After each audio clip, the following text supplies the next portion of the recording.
Hello, hello. Ayan, hello TikTok.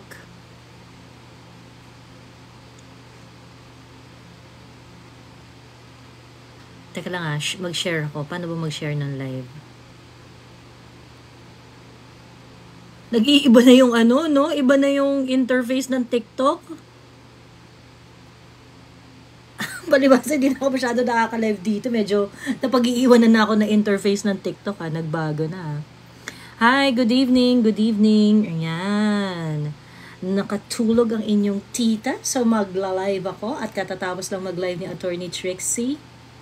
Taray, may notif madama, sabi ni effective, di ba? Ang tagal ko din nag-live eh. So parang feeling ko, di na nila ako binabantayan. So, ayan.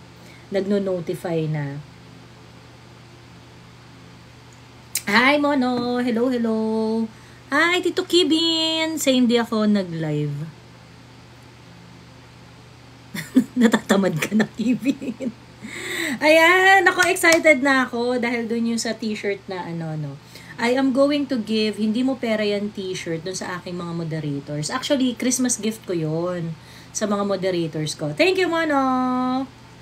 Christmas gift ko yun sa sa mga moderators. Kasi, alam niyo yung mga moderators ko ay talagang tingin ko, kaya matatag ang account ko ay dahil sa mga moderators ko. Ayan. Kasali ba ako? Ano ka ba? Hindi mo ba binigay yung yung sukat mo, Kibin? Di ka nagba-backread. Ayun, sabi ni Matrix Owl. Yeah, oo. Message nyo lang ako. Ayan, sa mga aking mga moderator. Magkano? Actually, I'm going to sell it ng talagang sobrang cheap lang. Baka mga 300 lang ganun. Pero maganda yung quality ng t-shirt kasi na meron ako dito. So, meron akong stock kasi ng mga t-shirts. Maganda yung t-shirt na yun, Gildan yun, Gildan.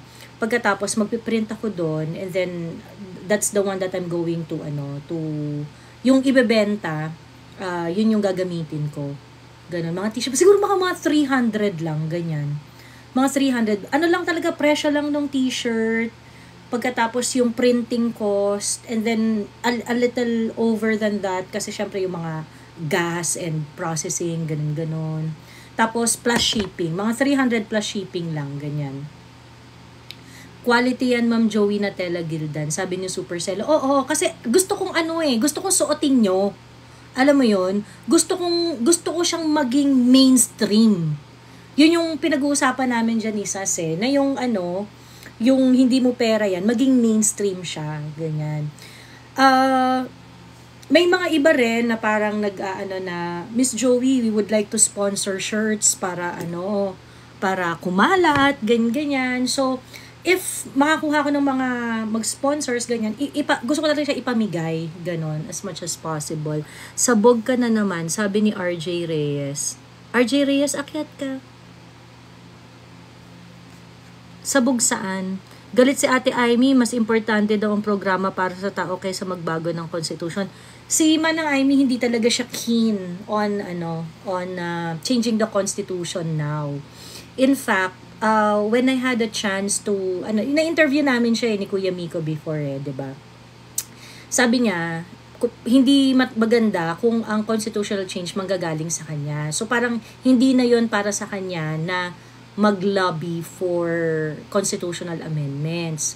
So, ang sabi niya, parang she would rather parang exert energy on solving other pressing problems rather than that. Of course, ako, syempre hindi ako agree doon, di ba? Syempre hindi ako agree doon. Kasi nga para sa akin, importante pag-usapan ang constitutional change. And although naiintindihan ko naman si Senator Amy dun sa part na yon, kasi ang point niya kasi 1987 Constitution was created to stop a Marcos from coming to power. So parang ang pangit kung parang walang delikadesa kung siya yung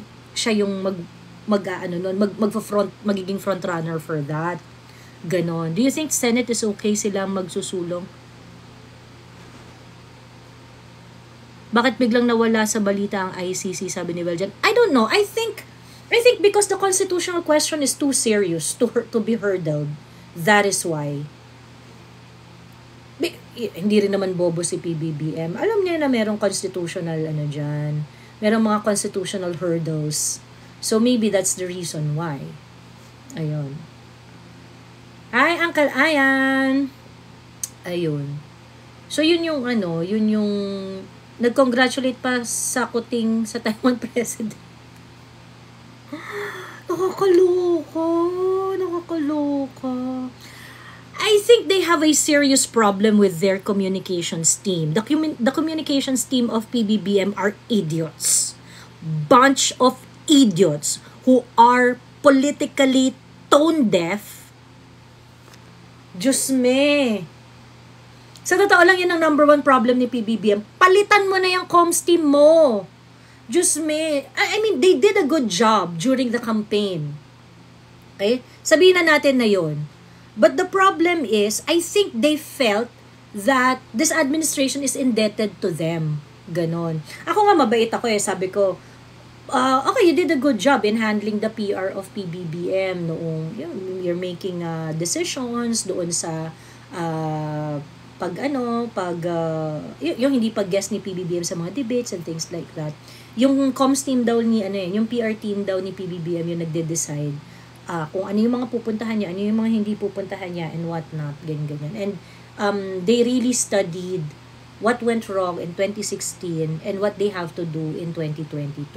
You know, it was a success, ganyan. Pero maganda rin yung point kasi ni Sas dyan eh. Kasi sabi ni Sas, actually hindi sila magaling. Because they have everything that they need. The best PR is Sara Duterte supported PBBM. Ganon. Ayun. Hi, Miss Joey, sabi sa'yo, iba talaga ang mga Nograles. Nakakaloka si Migs, no?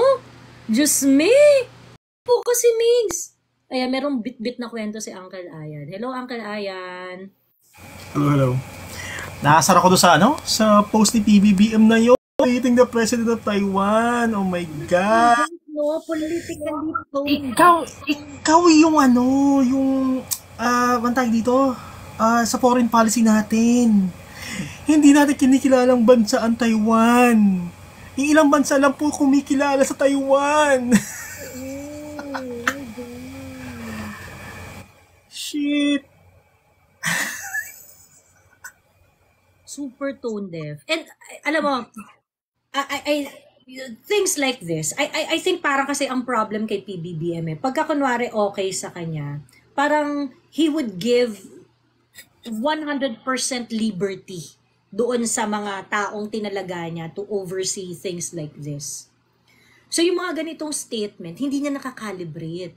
And you know, the communications team of PBBM is making things worse for the president.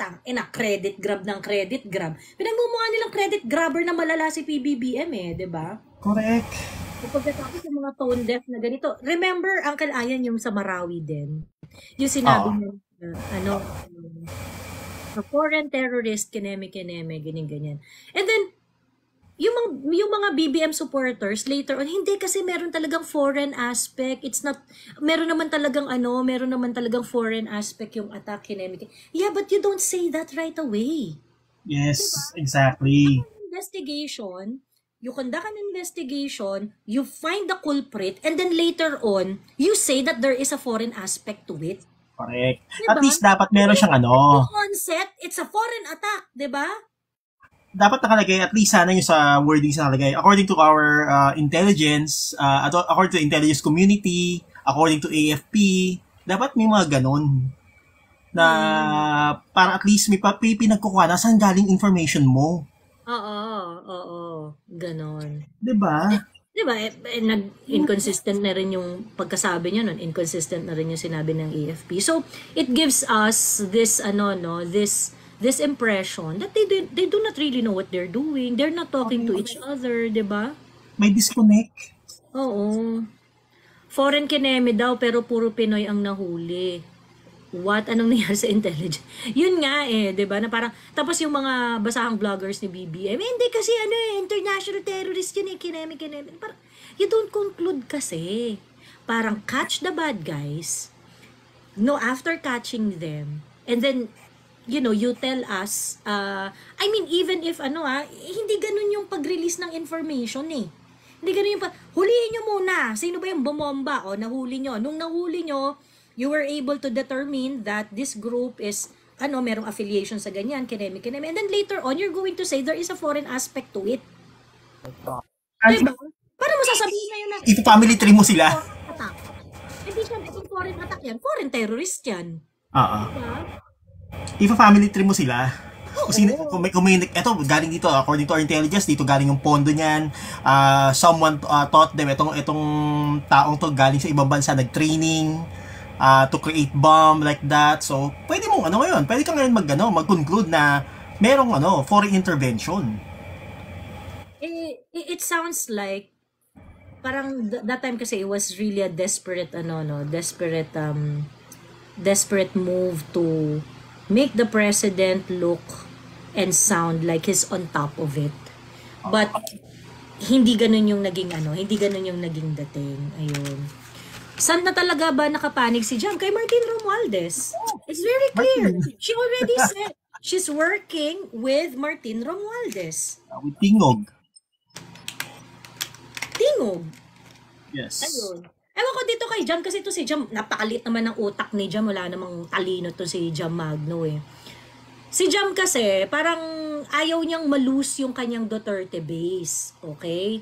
So siya, nagpapanggap siya na magkabati pa si Inday Sara at si Martin. Okay? So ganun yung kembot nito ni Jam. Pagkatapos, ngayon itong si Jam, feeling niya, fine and dandy day pa din, ganyan-ganyan.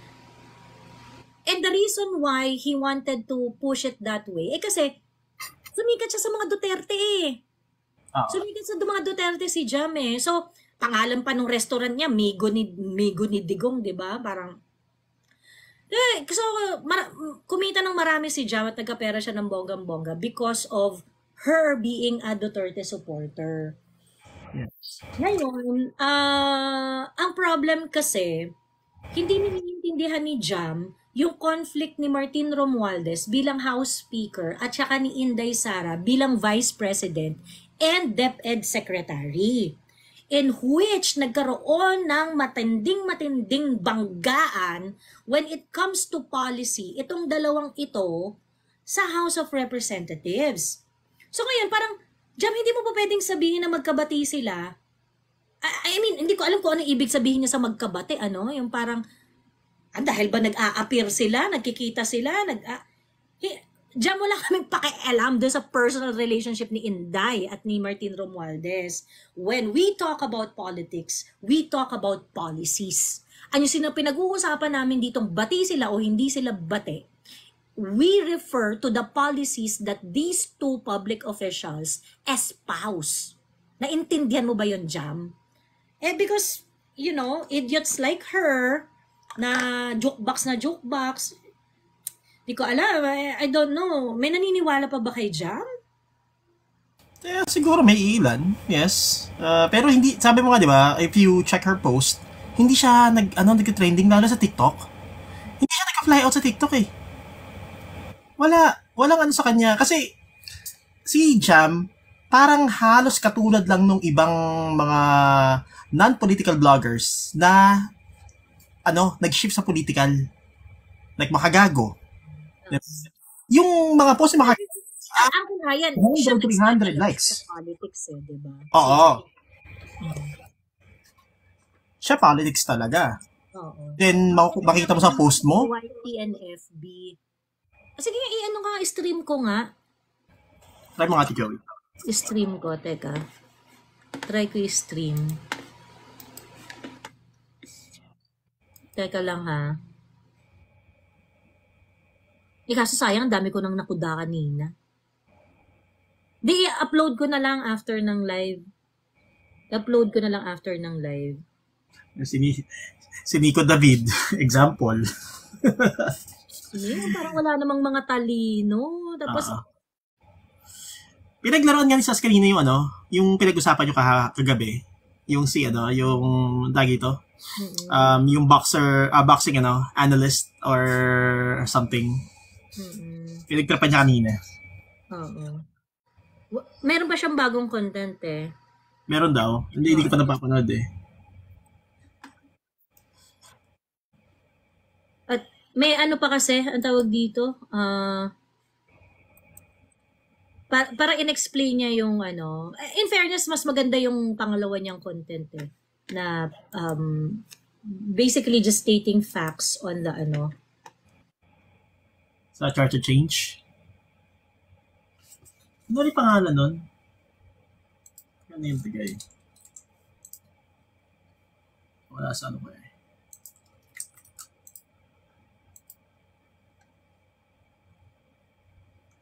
Ayun. Ate ako, madam, maka-jump po, sabi ni Mickey 18. Eh, okay lang, edi kung maka-jump ka, edi go lang. Pero sa totoo lang, parang, I see no intelligence eh, dun sa ano ni Jam. Ay, sorry, ano pala? Breaking news, may nanalo po sa 649. Ay, wow. May Sa nanalo na Bulacan po. naman. Yes. Oo. 600 plus million pesos. Wow. 690 plus yata. Yan po. Guys, may nanalo po. Loan Better. Loan Better. So, hindi, binago nila. Solo Better na ngayon. Masyado kasi Loan Better eh. Solo Better tayo ngayon. O nga, Kevin eh. Lagi na namin nananalo eh. Iba din to eh. Teka lang may nire-reply ang lang. Si Solo Better po is 600 million peso richer na. As of tonight. 640 million. One person. Kulay. Aswerte. Sabi ni si Haya, marami daw ulit budget for trolls and yung mga non-political shifting to political bloggers. May maraming dami nilang pera, sa totoo lang. Ang hirap yan, antay dito, parang, wala money talks talaga eh. Hindi umuulan, bumabaha. Grabe, ang daming pera noon. Totoo ba yan na may nanalo talaga? Sabi yes, Ate Jennifer. In-announce ng Actually, dapat nga ino-audit na yan eh. Correct. I really think it should be audited. Ayun. Ako na lang magpapalit ng name ko to Lobet. Anyway, just may parang kakalo kay mga kaganapan. Pinost nila SAS and KLC. Ang alin? Yung nanalo. Okay. Ate Joey, ikaw na ang best referee sa debate ni SAS, Super Tawa, Kinabanat Bay, at bagong, si SAS Super Tawa ba? Actually kasi, si Bagong Lipunan, hindi naman yung DDS eh. Hindi yung DDS. Tapos to be fair kay BL, Banat by DDS yon. Si BL, hindi yung DDS. Okay? Hindi yung DDS. Si BL, ang content niya talaga is about conjecture, yung mga parang looking at the possibility, yung mga ganon-ganon. So kaya ngayon ang mga nagiging criticism kay BL, yung parang daw siya, nagmamarites daw siya or whatsoever. Actually yun talaga yung content niya. Yung parang parang nagkikeme-keme, ganyan. Yung parang nagsususog ng parang let's explore this narrative, yung ganon. Eagles Luge si BL. Anong Eagles Luge si BL kagabi? Okay. Wala po sa YouTube, sabi ni Hale. Ano ang tawag dito? TikTok lang. Pero upload ko to sa YouTube. Ayun. Blockbuster ang live nyo, ate. Daming views. Ha. Sabi niya. Nandun pa naman si BL at saka si Banat Bay, di ba? Tapos ako na-appreciate ko naman na si Banat Bay nag-apologize sa akin. Nag-ano naman siya. Pasensya na, pasmado lang yung bibig ko. Kasi, di ba sinabi ko nga, tinawag ka niya na Oo, tinawag akong amuyong. Sabi ko, ano ba, na-offend ka ba? Dahil sinabi ko hindi ako nanonood ng ng vlog mo. Sabi mo, masala ka na At least, di ba? I mean, ganyan. he's man enough para mag-apologize, you know? Oo. Yun yung maganda doon. Oo. Nag-live si SB now. Gaslighter masyado. Sinong SB? SB?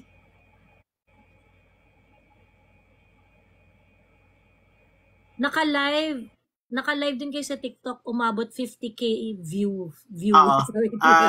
Naka-live telecast ka sa TikTok ni Weki. Talaga? It's either si Weki, okay. It's either si Weki or ako yung live telecast ng TikTok, ng ano niya ng YouTube tsaka Facebook. Ayun.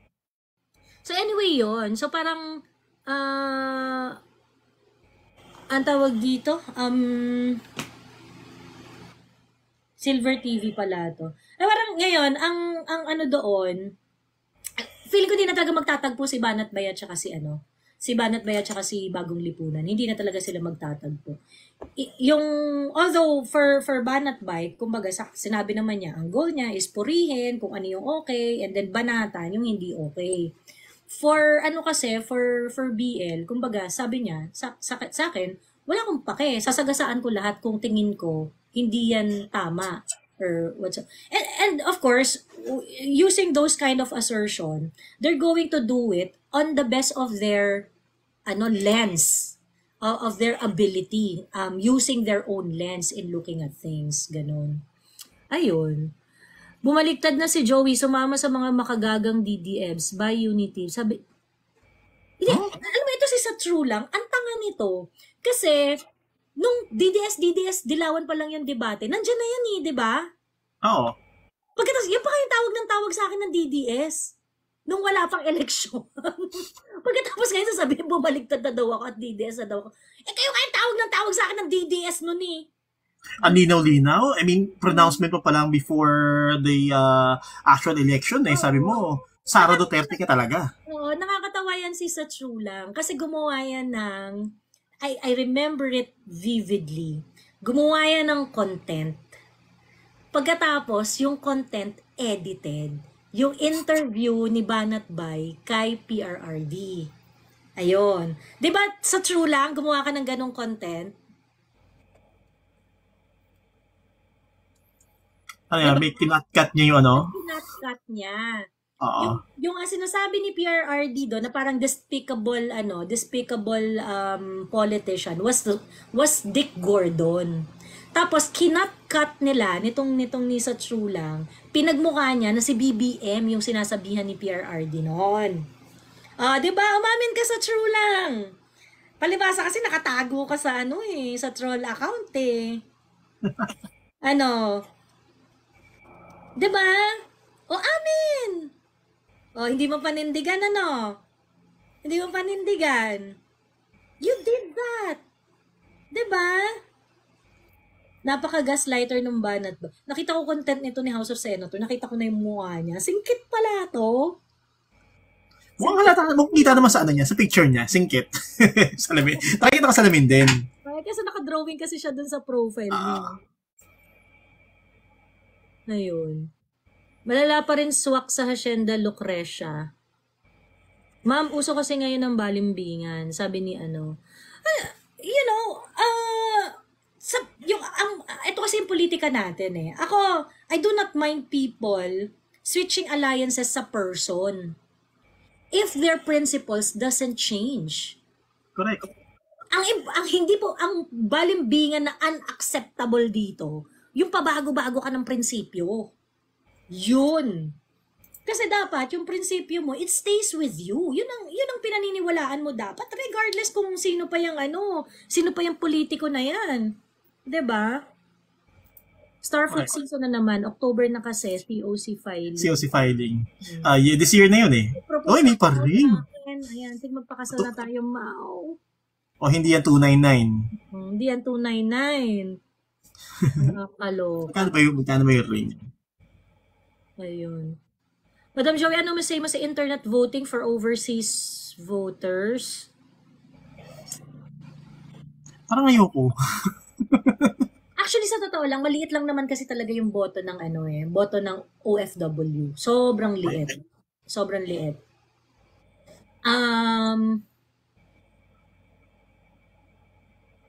Para hindi sila pumunta ng embassy.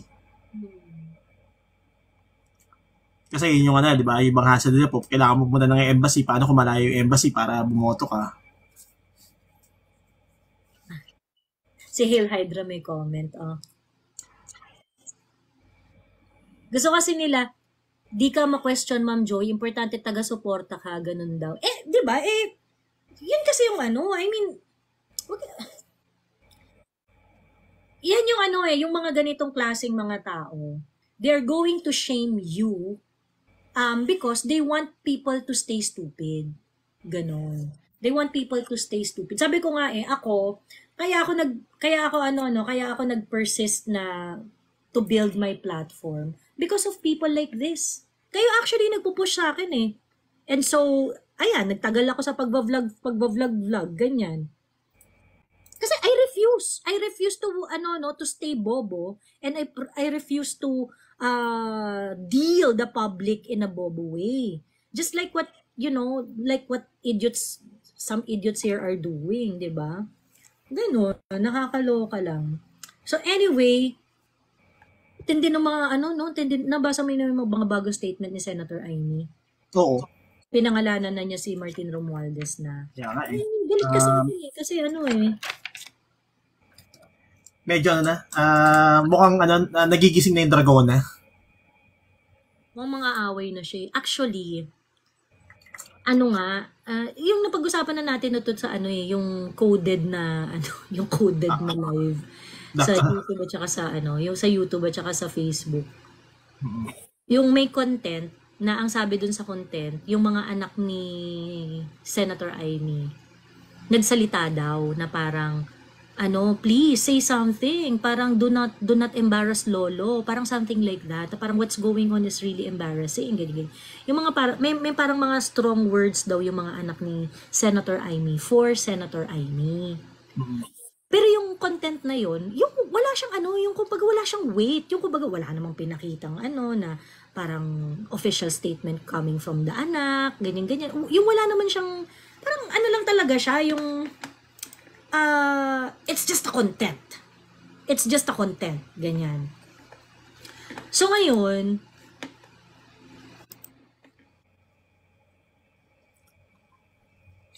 sabi ni Mel, sila Amy lang yata ang matinong Marcos. Tapos, edi ngayon, si BBM daw, sinend yung link na yun sa family group chat nila. Yung content. So ngayon, parang, sabi raw gano'n ni Senator Amy, bakit? Parang ba't niya sinasend yan sa akin? Ganon. So ngayon, sabi ko, parang napapraning na ba si Pops? Napapraning na ba siya? Kasi nga, hindi nila kasi kontrolado si Senator Amy at yung mga iniisip ni Senator Amy. Okay, to be fair, sinasabi ko nga yung mga DDS na galit or takot magtiwala kay Senator Amy. Ako, gets ko talaga kayo And ako sa totoo lang, one day at a time lang din ako kay Senator Amy. Pero ang lagi ko nga sinasabi, si Senator Amy, meron siyang sinunog na political capital for the Dutertes. Meron rin siya mga sinunog na political capital dyan.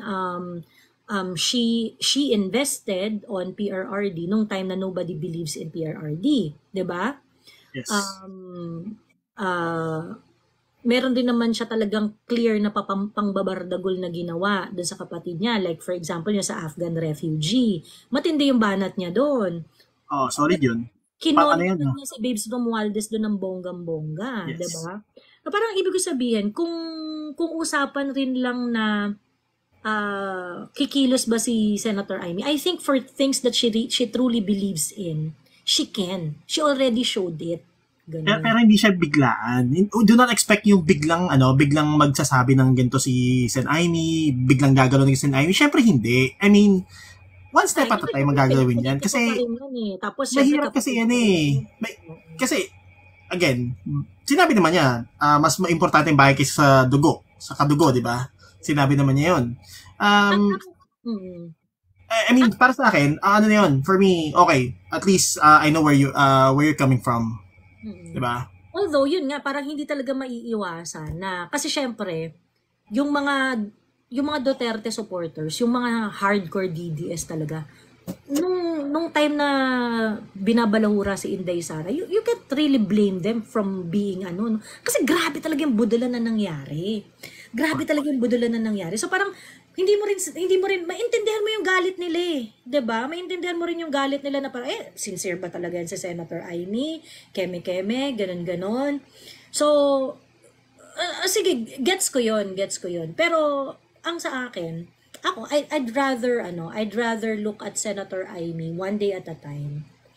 Meron din siyang, it is not as if siya lang naman yung nag-utilize sa mga Duterte. Duterte also benefited dun sa alliance niya with 2016, si Amy yung nagdala talaga dun. Kasi Amy could have supported tandem ni BBM, which is Miriam Defensor. Di ba? But instead, dinala niya si PRRD. Dinala niya yung banner ni PRRD. So, ang ano kasi dyan ng mga hardcore talaga, ang ano nila doon is that they were just protecting their interest. Yung kumbaga parang they have to split up. Kasi para in order for more chances of winning, parang ganon. Ganon yung ano nila. And in this situation, ganon rin yung analysis ng iba dyan na ano. And I think it's really coming from an emotional place. Kasi nga, Diyos me, di ba pinangako ka ng best friend forever ni BBM si Inday pagkatapos. Biglang iiwan sa ere. Oo, iniwan sa ere. Oh. So, yun. Sabi ni Mel, at least Amy has delicadeza period. Actually, yun yung malaking difference ni BBM doon sa kapatid niya. Si Senator Amy, kahit papano, may delikadesa yan. Ganun. May delikadesa yan. Like, for example, she is, parang honorable enough to issue a statement of support, 'di ba? Hindi man 'yun sapat dun sa mga hardcore, pero at least, 'di ba? Meron siya delikadesa enough for her to issue such statement, ganyan.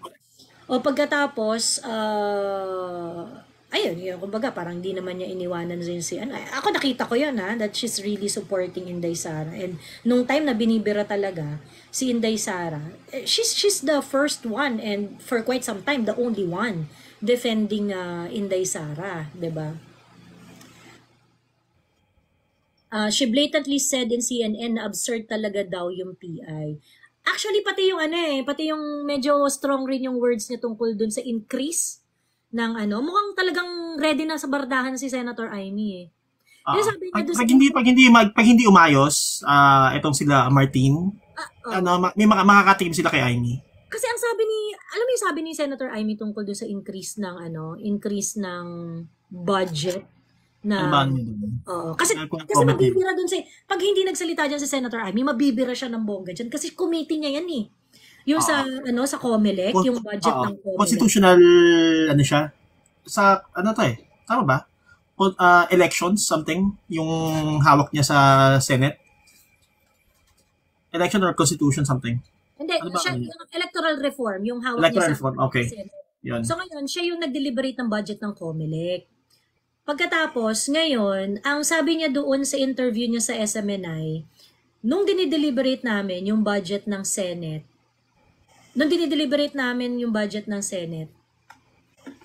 teka.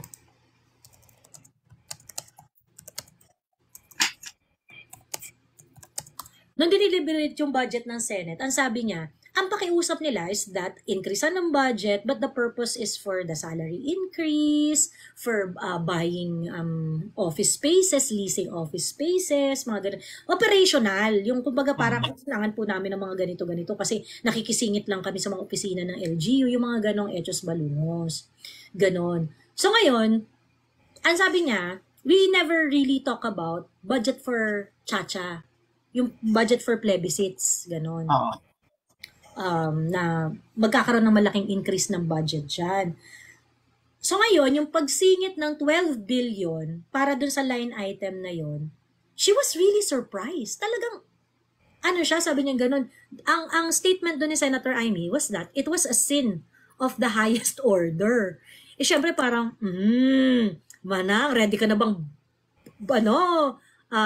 boljakin ng wagas yung kapatid mo? Kasi, hindi yan magiging posible kung hindi yan ginawa during the BICAM. Kasi nung BICAM, wala ka na doon. Diba? Wala Exactly. ka na doon. At the same time, after ng BICAM, pinirmahan ng kapatid mo. So, yun lang yung way. Yun lang yung way para maging posible And yan. She issued several statements today. Naglabas siya ng statement. And I thought, 'di ba, parang according sa news noon is that may mga vinito si PBBM. So iniisip ko nung una, baka vinito niya 'yung yung other provision na nilagay sa BICAM. Yun naman pala iba naman yung pinagvi-veto niya. Anak ng Sobrang tipaklong. yung parang Oo. budget sa DOJ, yung parang, Sabi ko parang mas importante yun compare dito ayun. Imy's re-election is at stake here, sabi ni Jay. Well, aminin natin o hindi, nagsasuffer talaga yung yung political ni Senator Amy dito. But ang sa akin, ang importante is that she be consistent. I think if she's going to be consistent enough in whatever she was doing at the time na it was rosy and kumbaya until now na parang medyo lumalabnaw sa kanya yung mga DDS. If she's going to be consistent all throughout, I'm still going to support her. Ano naman siya balance si Amy if I'm going to look at kasi again bumabanat siya kung kailangan niya bumanat, 'di ba? Hindi siya yung parang tahimik na sa isang tabi, walang pakialam. And this time ang dami niya sinasabi. As long as she's going to banat on right issues. Correct. Yun. Exactly. Hindi siya bumabanat sa sa mga kung ano-anong issue lang Ito yung talaga yung mga Chacha, yung sa Afghan. Ayan. Those are the things talaga na okay sa banat si Amy. Sabi ni may speculations daw na mangyayari malala sa June or July before SONA, GMA formula. Ano ba pinag-uusapan natin dito yan? Hindi pa nila sinasabi ang GMA formula na yan. Pinag-uusapan na natin dito yan, Jay. Ayun. May nagpadala sa akin ng content. Pakinggan ko lang. Content ni Jam Magno. Pero audio lang ha. Audio lang. Sige lang. Sarah, I already knew. Nagre-reply si Jam sa isang comment. Sabi dun sa comment, galit na galit dati sa NPA, ngayon kakampi na, iba talaga nagagawa ng pera. Ha ha ha. Nag-reply si Jam dito. Ito yung reply niya. Sandali, ayusin ko lang to. Ano lang? Galit na galit ako kanina. Never ako nag-post against sa mga Marcos, sa mga Romualdez, at sa mga Duterte. So ano ang sinasabi mong galit na galit dati, tapos ngayon, kakampi na, iba talaga ang nagagawa ng pera. Alam mo, sana ang nagagawa ng pera, bilhan ka ng utang. Para magamit mo, para malaman mo na dapat nagre-research ka muna. Si House Speaker Martin Romualdez po ang gumawa ng Unity. Okay? To support those... Martin Romualdez na gumawa ng Unity. ...nung election. Okay? And then, when I met him... Totoong gumawa. Sarah, I already knew hindi nag-work-out yung sa DOT at DSWD application ko, sa team ko mag-volunteer, which I am doing now. So, sa parte, nagalit-galit kami dati. Sandali, ayusin ko lang to. Tanga talaga to si tanga talaga to si Jam Mag. Jam Magno, tatanga-tanga ka talaga. Ang tawag dito, Jam? When people say na parang, ay, hindi, galit ba ako, ganyan. Bakla, tinabla mo yung advocacy ni Inday by supporting Tambi.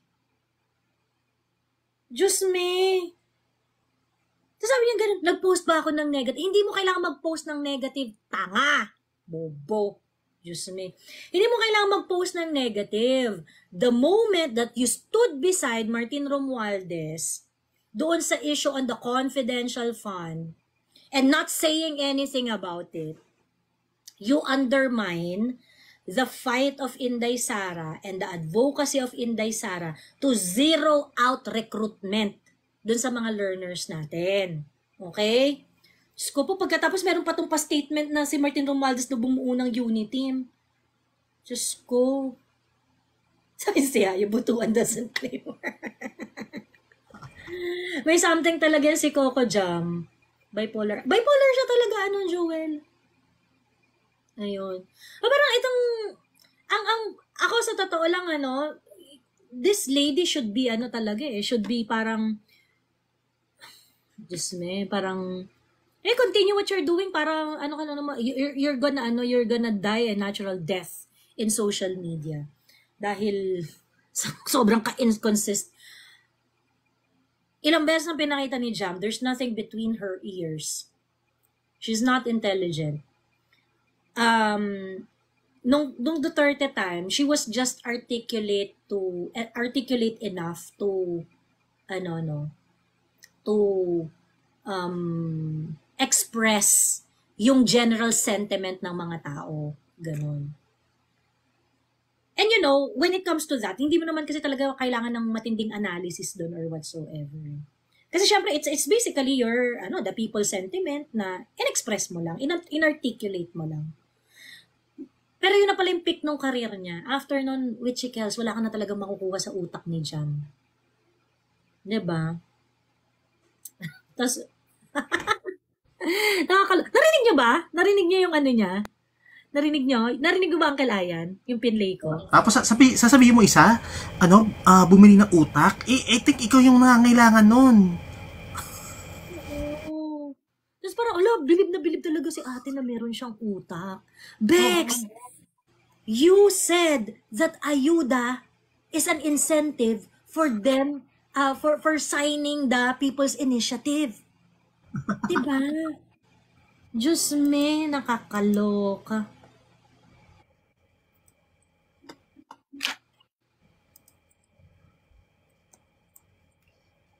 Nakakaloka. Diyos me.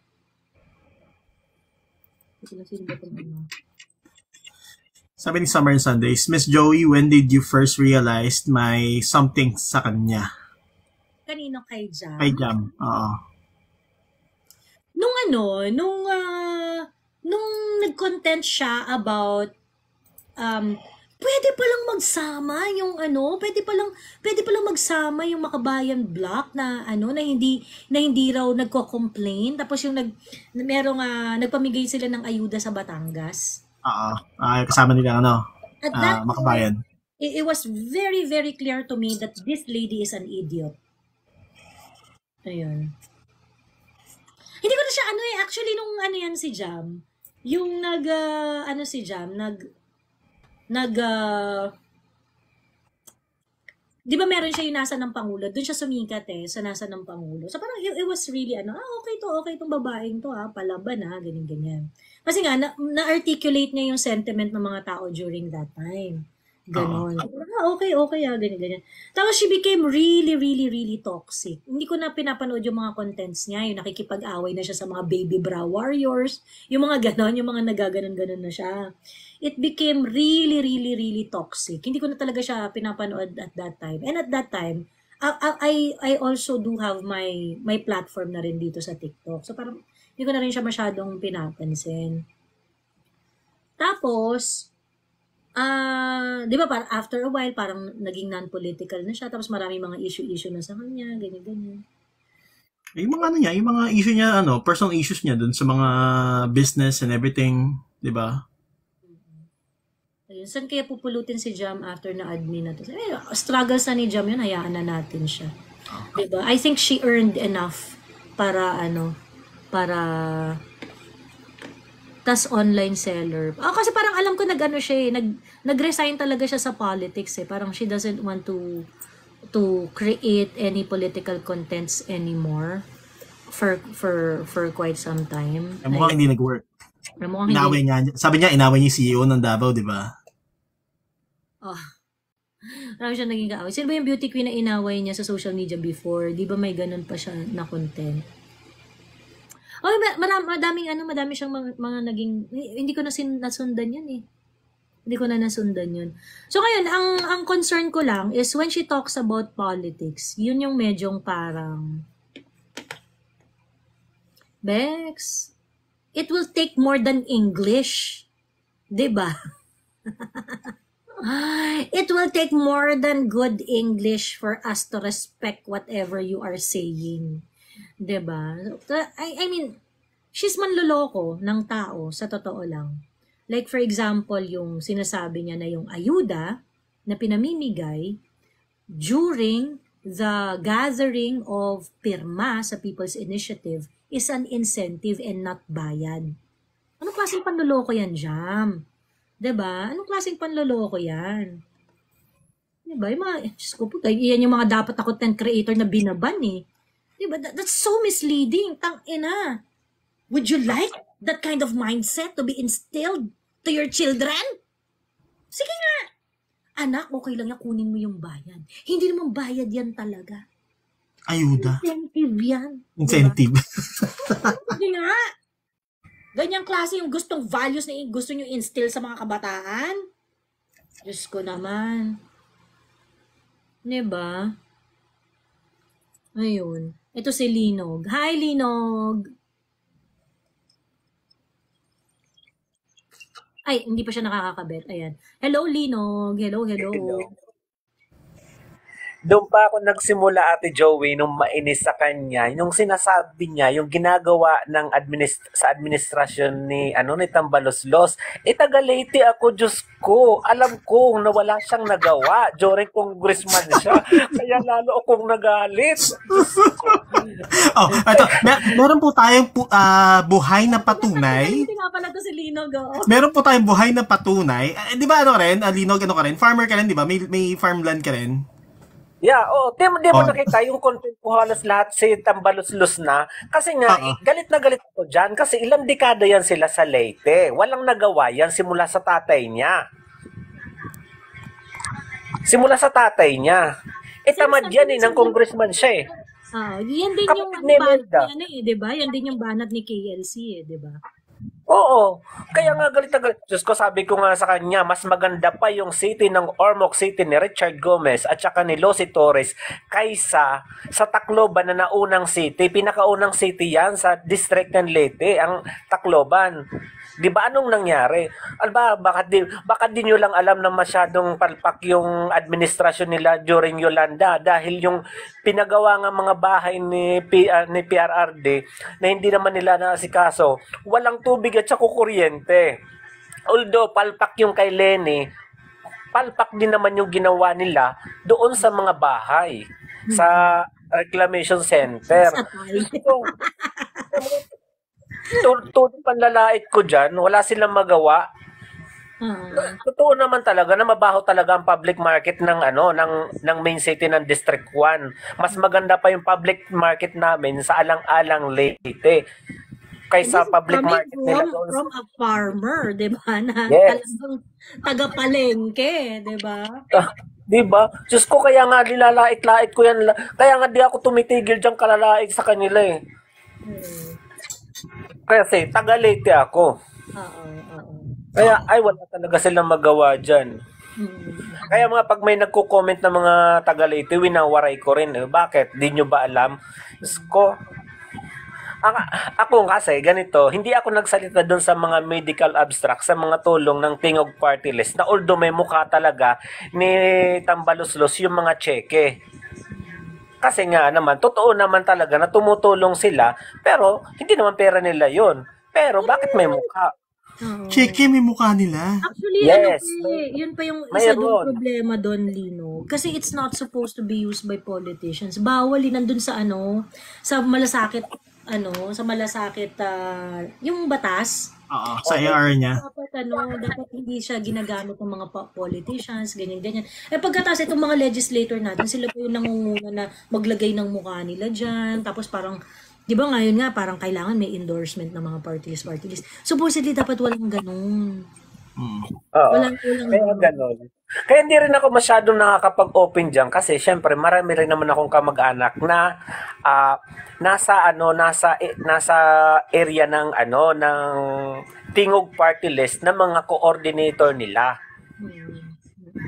Kasi every barangay talaga yan, may hawak sila na coordinator para tumulong mag-asikaso. Pero bakit ko ipagmamalaki yan? Unang-una, extra pera naman ng bayan yan. Diyos ko, hindi naman galing sa bulsa nila yan. Deserve naman ng tao. Treat it like parang, eto, limos, ganyan-ganyan. Yun yung namimiss ko sa mga Duterte. Alam mo, ito di ba ako, yung tatay ko, Nagdialysis, before mamatay yung tatay ko, 5 years siyang nagdialysis eh. Ganyan.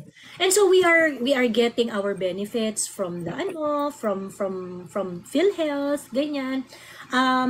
Last 3 years ng dialysis ng tatay ko, halos wala na kaming binabayaran.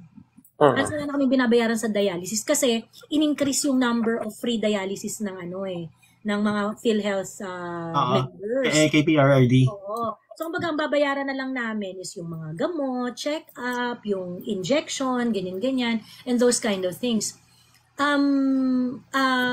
May mga parang binibigay na mga cash assistance yung malasakit.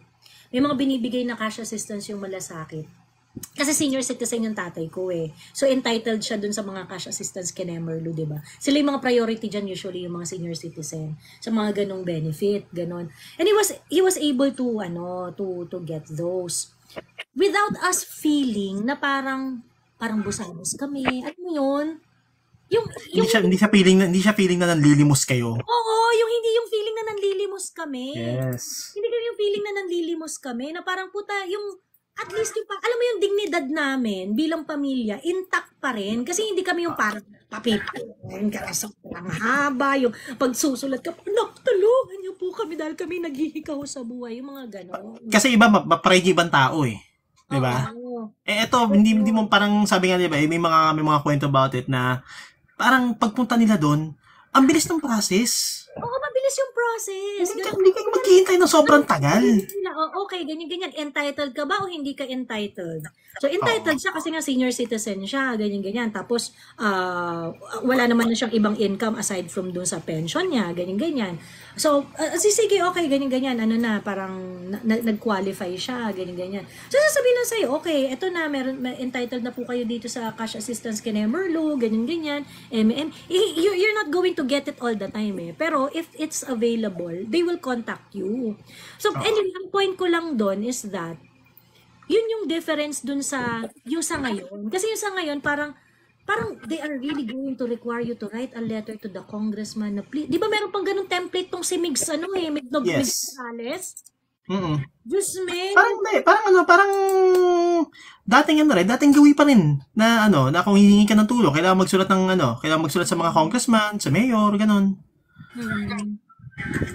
Ang tawag dito kasi parang yung kumbaga ititrato ka talagang busabos na parang kailangan mo talaga kineme, ganyan. So parang yung hindi talaga siya nagli-live ng dignity sa mga tao. Ngayon, para sa mga taong middle income and low middle income and poor, yung middle income pababa, ang pagkakasakit po is really a make or break situation. Kami, I would say, nandun kami sa lower middle eh. So pagka meron talaga nagkaroon ng sakit sa pamilya, uubusin talaga niyan yung pera nyo. 'Di ba? Uubusin talaga niyan yung pera ninyo. Ganon. So parang sa akin, parang yung mga assistance na na-receive namin nun from PhilHealth, ganyan. It really made us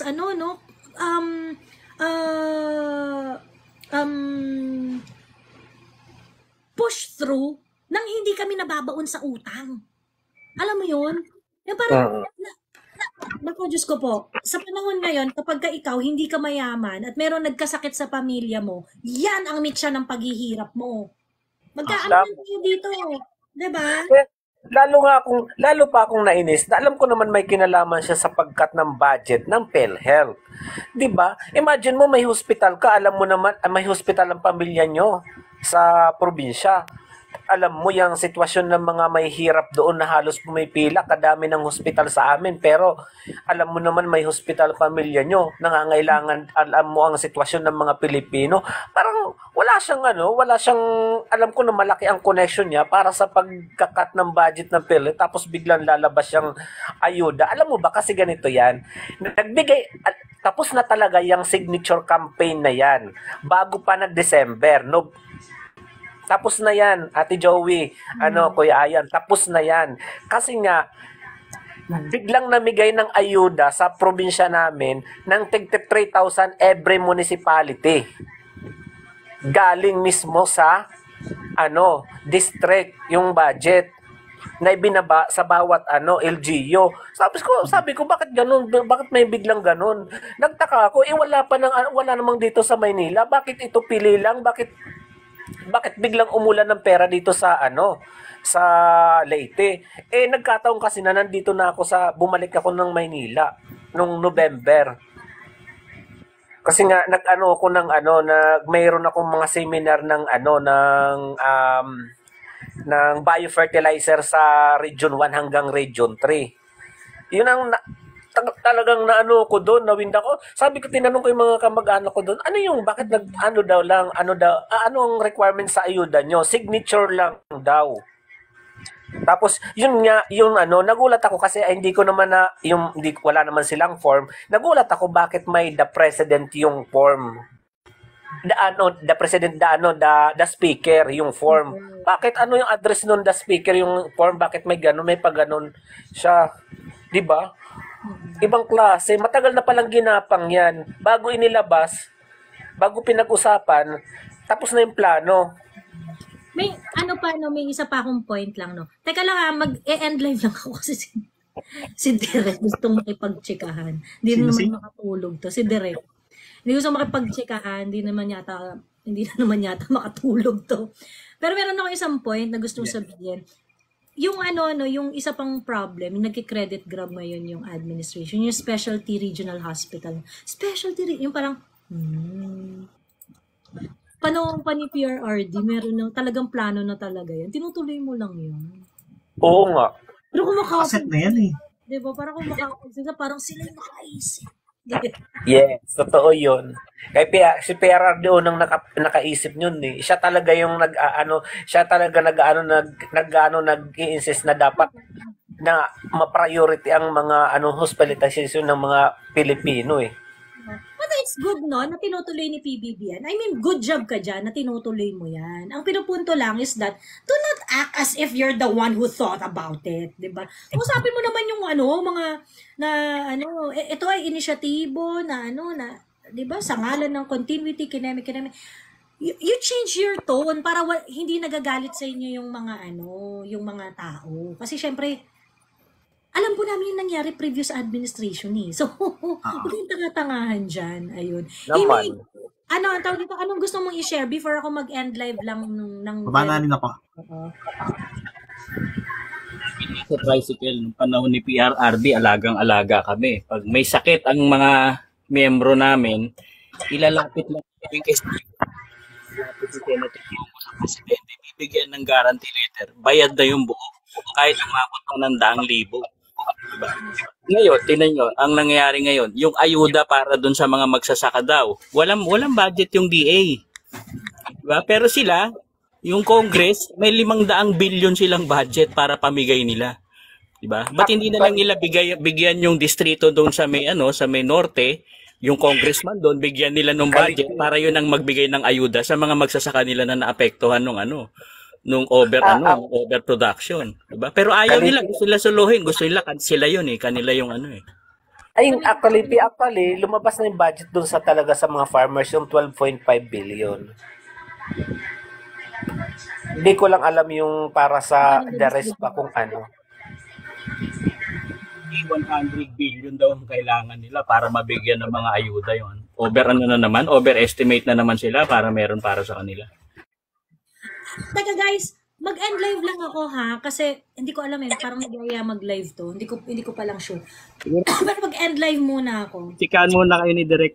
Kagabi wala yun eh. Bigatin mga bisita mo kagabi, bigating magkakaaway. Nagda-drive siya. Nasa sasakyan siya, so kaya hindi siya makakonect. Ayun. Sige. So, bati si Direk at Banat Bay. Hindi ko alam. Teka lang. Sige. See you around.